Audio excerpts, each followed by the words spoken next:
So it's the one and only Mr. Callum Smith, Mundo himself, preparing for a fight with Saul Canelo Alvarez, the fight you always wanted. Do you feel excited? Yeah, definitely. It's a huge fight, and these are the fights everyone wants to be involved in. And you can't get excited for this fight, then you're in the wrong profession. It's huge, and yourself. You spoke many times over the years, and it's always been the fight I've wanted. It's always been the biggest fight possible, and I knew as long as I was world champion and I was high in the rankings, I was always in a good position to land this fight, and going to strange circumstances, I've managed to land it. That bell rings. Okay, let's get into it. How do you see the fight with Canelo going, Callum? Listen, it's hard because he's boxed so many different styles, and he's shown he can kind of do a bit of everything. He's good on the back foot. He's quite elusive. He's got good head movements. But then, with the Rocky Field and the Kovalev, he kind of tucked up and walked forward and started to use his physical strength and get them out of there early. But I don't know. I've got to expect all different forms of Canelo Alvarez, and I've got to just make sure the best version of me steps through them ropes. And I've always felt the best version of me can beat anyone in the world. I've walked the ring believing I can beat anyone, and that includes Canelo. What's the biggest threat, though, that when you've planned in your mind, when you see the fight, the biggest threat you've got to watch out for? He's a good fighter. I can't slag him or discredit him. He's very good. I think I remember when I spoke to my brother Liam just after he'd fought him, and he basically said he's not the biggest puncher as people think. He's just very accurate. He finds gaps, he finds holes in his defence that you don't find you're leaving, and that's a sign of a good fighter. We're all big. We can all punch. We can all throw shots. It's the fighters who find the gaps that are hard to find. They're the top level fighters, and you kind of realise that when you're in with a good fighter, you're getting caught with shots that you didn't really get caught when you were coming through the lower levels, and that's what I always find the difference. Every time you stepped up, the fight's a little bit smarter, and at the highest level, it's the brains what win the fight rather than the physical attributes. And I've just got to make sure I'm fully switched on, fully drilled off Joe with the game plan, and I believe our game plan can be enough to win. You mentioned your brother Liam fighting him. It's extraordinary that two brothers fight the same guy. Have you spoken a lot to Liam about his fight with him? And also, is there kind of familial revenge involved here as well? Would it mean a double to get the win that he got over your brother? Yeah. Obviously, it's nice. It was the same with when I boxed George Groves. He'd obviously beaten Paul, and after the fight, it's obviously nice to get that bit of revenge and get one over. But at the time, that was about me becoming world champion and me beating George Groves, and I'd be a liar if I said I was driven by the thought of revenge, because I was just always focused and driven by becoming world champion. And this is the same whether he boxed Liam or hadn't. This fight's huge. This fight's massive. Obviously, after it, if I beat him, then it will be nice to get the revenge like it was with Groves and Paul. But outside of that, it doesn't make the fight any bigger for me. It's huge. It's a massive fight as it is, and it's definitely an exciting one. You and Joe Gallagher have worked together so closely over all the years. You've developed into a brilliant fighter, the #1 super middleweight in the world. Have you and Joe worked on a few different things for this fight? Yeah, you've got to. You can't.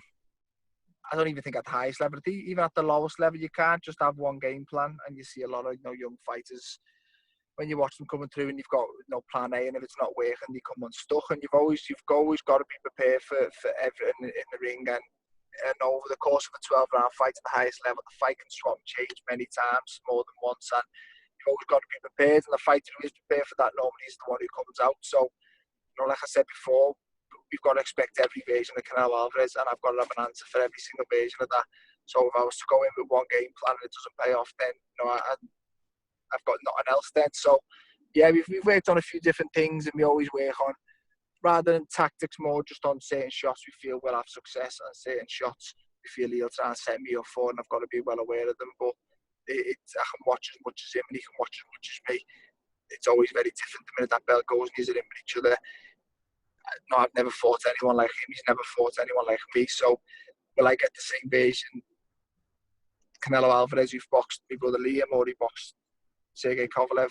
Probably not. He'll probably have to adapt to me and vice versa. So that's the exciting part. That's always been the part that I've enjoyed about boxing, the smarts about it, who can get their game plan off, who can outthink the other fighter, and that's the part I'm looking forward to. How good is he? And I think we'll see how good I am. You have a sizable height and reach advantage. I mean, you're almost the same dimensions, if not bigger than his light heavyweight opponent, Sergey Kovalev. Yeah. Can you use height and reach to your advantage in this fight? Yeah, definitely. I've got to. It's pointless having that much of a size advantage if you're not going to try and use it. But again, I do understand the fight swaps and changes. There's going to be times where we'll have to fight on the inside, and I can't just fall apart the minute he gets close. Enjoy having it at length, but the minute he gets close, I struggle. So I've got to learn to fight both ways, which I felt I have done over my career. I've always felt my inside game's no good for a tall fighter. But if I was to get in the ring and walk and just stand head on head and let him tee off on me, then what's the point in being 6'3"? Yeah, I've got to use that to my advantage as much as I can. But I've got to be able to do a bit of everything as well. You've got a great jab. We've seen in recent fights, Anthony Yarde against Lyndon Arthur, Joe Joyce against Daniel Dubois, just how effective. People underrate it, don't they? Just how effective a jab is. Is your jab, establishing that early, important to you in this fight? Yeah, it's got to be. And he's got a very good jab himself, so I've got to make my jab known in the fight. I can't just let him keep touching me and finding his range with his own jab. I've got to get my jab off myself. And the two fights you just mentioned there, Arthur's jab was great, and Joe Joyce's jab was very, very good against Dubois. I feel the two of them had a lot of success with it, and you're right, people do underestimate it. People think it's just a range fighter, and it's landed, it's not really scoring, but a jab is a scoring shot. Obviously, you want to use the set or the shots up, but a jab on its own is a very, very, very effective shot and can win rounds and can win fights. Exactly. Well, all the great fighters have had great jabs, haven't they? Thomas Hearns had a great jab. Larry Holmes had a great jab. Mayweather had a great jab. It's one of those that can completely nullify the opponent's game plan, can't it? Yeah, definitely. And when I've boxed George Groves, everyone's going on how his jab is, and a lot of my camp was how to take his jab away from him, stop him dominating the fight, and a good jab can take away your game plan. It can stop you getting in your rhythm if a jab just keeps touching you. So it gives your opponent a lot to think about. You've got a good jab. So yeah, I'll be working on my own tactics, but getting my own jab off definitely is an important part of the fight, especially early on. All fights generally start at range. It's a boxing fight before they get into the nitty-gritty, and I've got to be able to dominate and hold my own at that. Another technical question is, people have also said, Callum's much taller, and Canelo loves to go to the body. He's going to target Callum's long torso.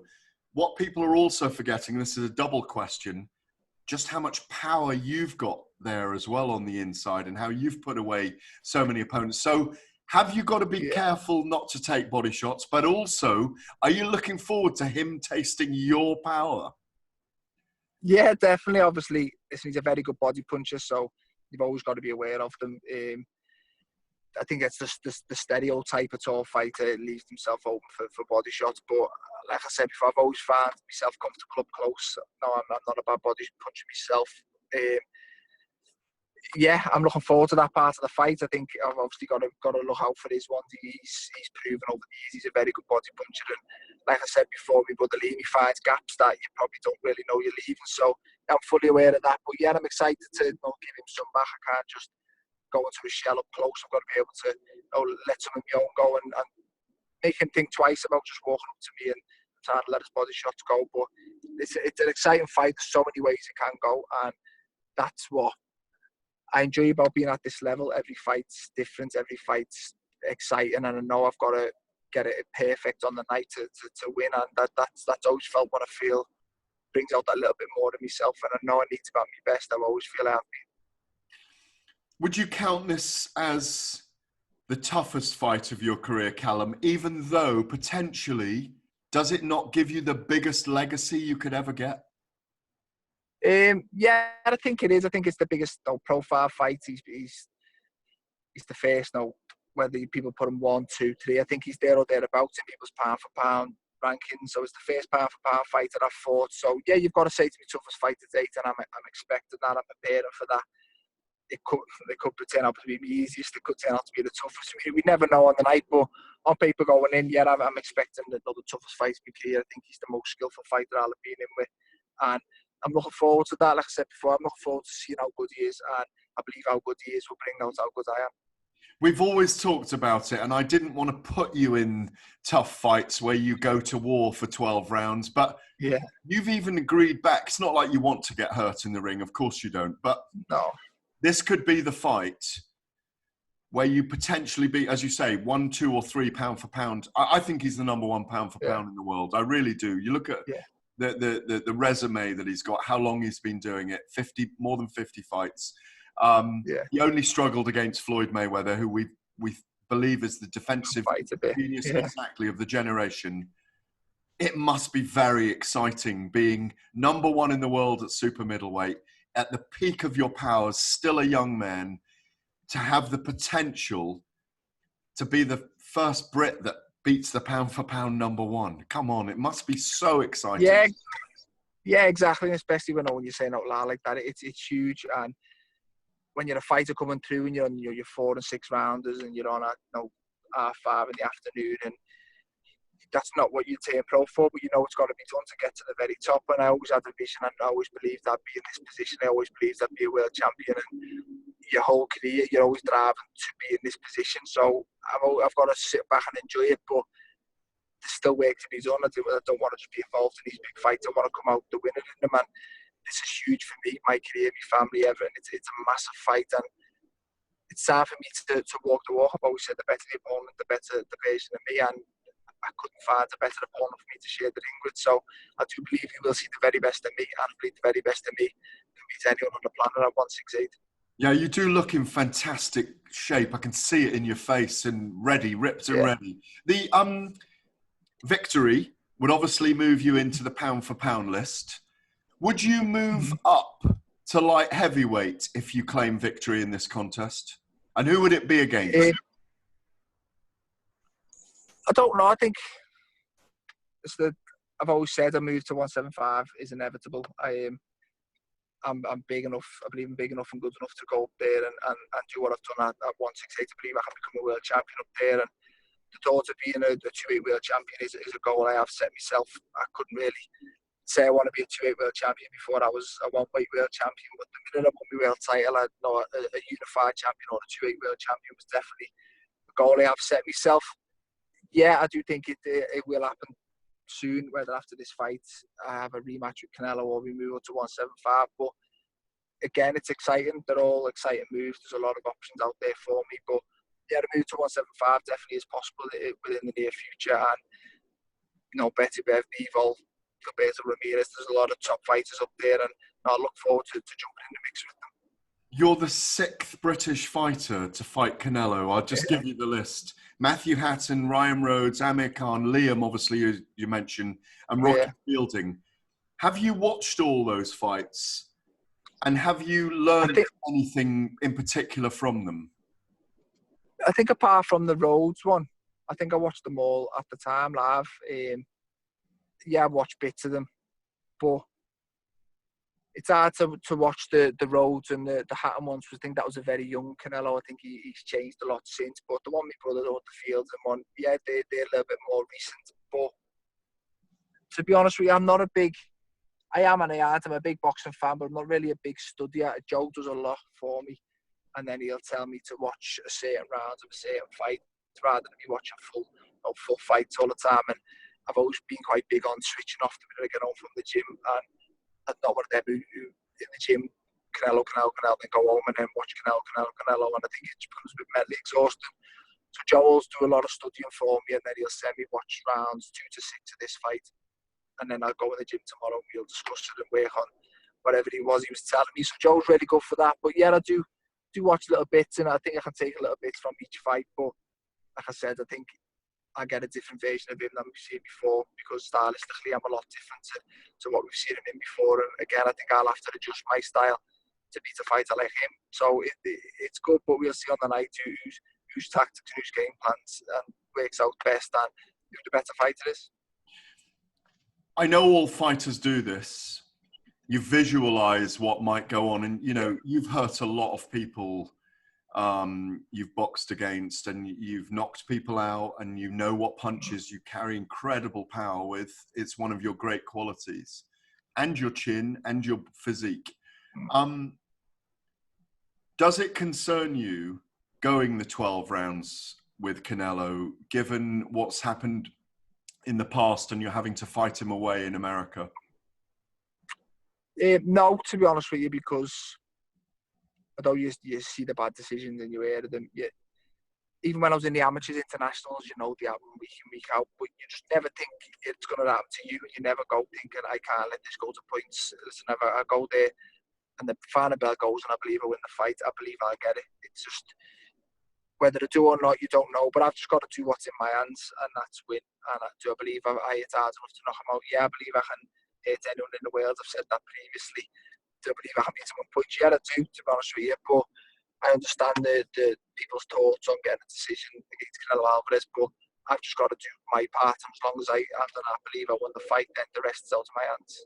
Do you like the fact that his style actually suits you being able to counter and hit someone back with very big shots as well? Are you relishing that his style of coming on actually may suit your style?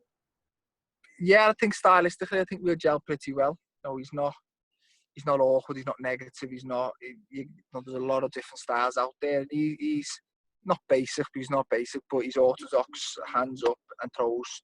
Very good combination. Goes the head and body, and that's exactly what you like to fight against. So it is exciting, and stylistically, I think we will gel pretty well. I think it may be an exciting fight. I'm hoping it's an exciting fight, and an exciting fight that I come out on top of. People say, Canelo's opponents are all chosen for a reason. Do you think they may be underestimating you, Callum? Possibly. There's two ways to look at it. You may look at it as in they want to fight the best. They've chosen the number one in the rankings, or they may. I do believe they're reading a lot into my last fight and maybe think the weight's hitting me, and they've given me that short notice to probably think that I've probably ballooned up and I'll have to crash weight and stuff like that. But yeah, I do think they've tried to get their advantages however way they possibly can. But if I didn't believe I'd be in good enough shape to get the win 7-19, I'd have passed on the fight, and I'd have said, no, as long as I've got my belt, I'm in a position to try and get that fight, and I'd try to get it next year. But the call coming, it was either take it or leave it, and I took it because I believe I'll be ready and I believe I'll win. Where were you? And how did you feel when the call came and you knew it was definitely on? I was in the house with my missus, and it had been a long day of negotiating, and it was on, it was off, it was on, and it was mentally draining, to be totally honest with you. So the minute it was done, I felt like just switching my phone off and going to sleep. But then it was getting announced in a couple of hours, and I had to stay awake and then I think it was when Eddie sent me the poster, it became a little bit real, and I got a bit excited, and then I seen the reaction, and everyone else would be posting the poster on, and I kind of got me buzzing, because like I said, that's what you want as a fighter. You want the biggest fight possible, and to be involved in one and see the reaction of the fans, it's like recognition for all the hard work I've done over the years to wear myself, because I do believe I deserve to be in this fight. I am number one in the world. I haven't just been picked out of a hat and given a random opportunity. I deserve to be in this fight, and now it's time to show that I'm not just a world champion. I can compete at the elite level. So that was a few weeks ago now. It must have lit a fire in you when you went to the gym in the next few days, or it probably has the whole time, but it must have lit the fire. Yeah, definitely, because like I touched on earlier, it's easy to train for a fight that excites you, and I know tough days where you get up and you're tired and you don't really want to go to the gym, but you're going to have Canelo Alvarez standing at the other side of the ring. That makes you get out, that makes you go and train, that makes you work that little bit harder, because I don't want to lose. I'm undefeated, and the thought of losing has always driven me throughout my whole career. I've always wanted to be at the very top, and a loss at any point in my career would have affected those plans. And even now, world champion, I worked so hard to get here. I don't want to just give it up. So the thought of losing definitely motivates me, and the thought of fighting Canelo Alvarez definitely motivates me. So although it's been a tough camp, it's been easier to get out of bed and do the tough sessions because you know what you're doing it for. Well, we can't wait to see you go over there, step into the ring, give your best, bring it back. That's all I can say. Go and do it, Callum. Bring it back. Thank you, Gareth. Thank you very much. Yeah, it's great to see you. Nice. Cheers, Callum. And you, mate. Thanks very much. Nice speaking to you. Cheers. Thank you.